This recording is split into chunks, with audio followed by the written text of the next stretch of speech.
Hey guys, welcome to Technability, your source for no-nonsense tech. I am Barrage, and what we have over here is a Samsung Galaxy S5 and an iPhone 5S, and we're going to do a comparison here, basically looking at Android KitKat 4.4.2 with TouchWiz versus iOS 8.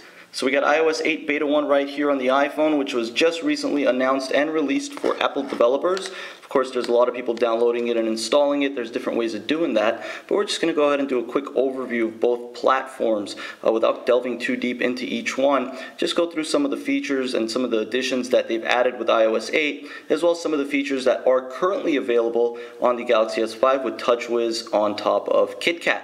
Alright, so first thing I want to show you guys is their layout. Obviously, Samsung has that bright, colorful layout. The Galaxy S5 is a heck of a device. It's got a quad-core Snapdragon 800 processor, Adreno 331 GPU, or Adreno 330 GPU. It's an 801 processor.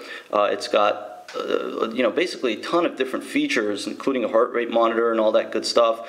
Of course, you have the fantastic camera on this device, and the 5S is no exception. It's got a great camera, it's got a 64-bit processor, up-to-date hardware, and it's a great build. If there's one area where the iPhone still, kind of reigns supreme against the rest, sans maybe the HTC One, it's in build. It's got a heck of a build quality. So nonetheless, iOS 8 has added a few new features. If we were to go and multitask here, for example, let's say I was to, contact my buddy Varo, let's say, for example. So if I just say, hey to Varo, and I send it, now I multitask, you can see that he shows up right there under recent. So I can call him, I can FaceTime audio him, which is a new feature. I could FaceTime him, etc., etc. And what I can also do, hey, what's going on? What are you doing today? Voice text. See how that works right there? And it's a lot better in terms of just overall typing and predictive text and whatnot, something that Samsung and Android in general have had since day one, or maybe not since day one, but for quite a while now. And you can see the messaging app here on Samsung. So if I was just to add a message, okay, you can see here's their keyboard. Alright, so you also have voice to text, of course, on both, which we're going to just show you guys here. Voice to text on the iPhone is pretty similar, but I don't want to go through the features that are already available. I want to show you guys the new features. Like if I was to click on the camera, you can see it shows you the most recent pictures that you've taken, and you can add it. You can go to photo library, etc., etc. Over here with Samsung, third-party apps do sync here, so you can attach various different photos or go into various different apps and whatnot. So that's a cool new feature. I mean, it's nothing crazy. I mean, the thing with iOS 8 is that it's not like a dramatic update. It's really incremental, almost like what they did with iOS 5 to iOS 6. The layout's pretty similar. Everything looks similar. It feels similar, but they've added a few new tidbits, which I think are necessary and good. Anytime Apple adds new features, they usually do it quite well. Whereas Samsung, on the other hand, has had a ton of features from the get-go. And if you were to just go down to the controls, the quick settings panel, you could see all these features right here, and you can add more by clicking on that little button right there. So you have brightness adjustment, recommended apps. So you got all these features: smart stay, smart pause, etc. So a ton of different features. Touch sensitivity if you're wearing gloves, for example. So a lot of different things here with Samsung and the system that they've given you. They've added a lot of features, and that's something that they like to do out of the box. And of course, you have the multitasking key right here, which you could just click, and it'll take you to your apps. You could swipe them away. If you long press on the home button, you get Google Now. If you double tap, you should get S Voice. There you go, S Voice. Okay, and of course you have Siri. Tell me the weather. Nice weather coming up between today and Tuesday. Well, thank up to you. 90 degrees.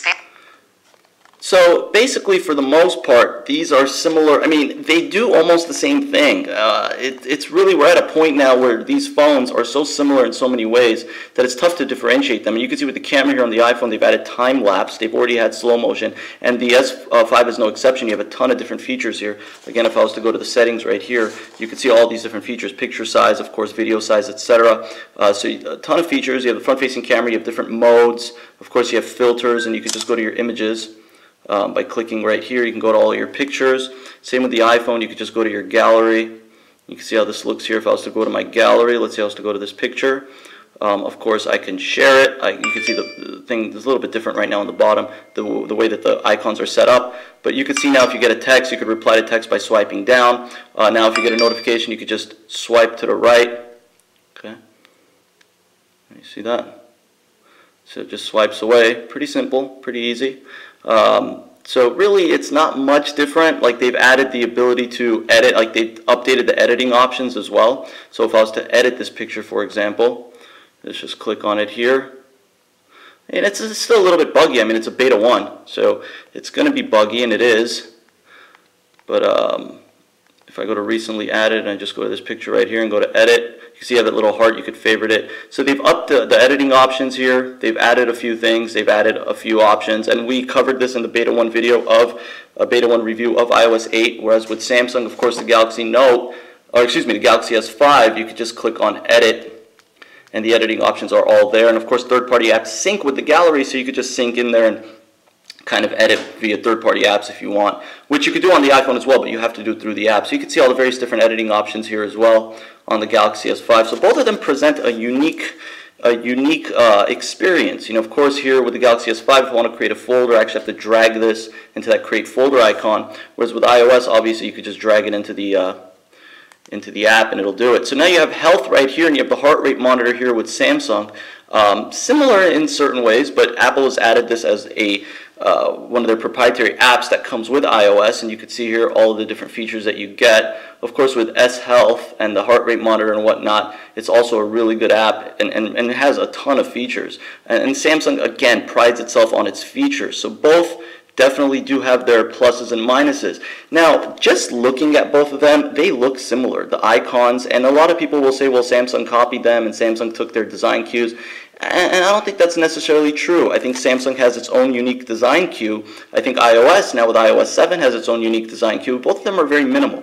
Not much skeuomorphism, not much shadows. So really, they both have their own unique touch. And you can see the notification bar here. You could swipe them away. And also now, iOS has given us the ability to just swipe away, mark as read, and reply. And of course, now if you get one of these, like if for example, you get a voice text, you could just put it up to your ear and actually hear it. So new features added. We're not going to cover everything right off the bat, but I just wanted to show you guys both of them. In terms of speed, both are super fast.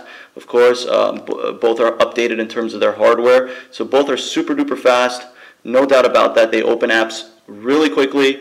You can open into the browser. You can close out of the browser. So really, they're different, but they're very similar in many ways as well. All right, so this is the Galaxy S5 running KitKat 4.4.2 and iOS 8 on an iPhone 5S. I just wanted to cover the basics, which is what we did. A lot of things that we didn't cover, we may do in a future comparison with beta builds and whatnot. But thank you guys for watching Technability, your source for no-nonsense tech. Stay tuned for more. Don't forget to subscribe and like the video. Thank you guys. Have a nice day.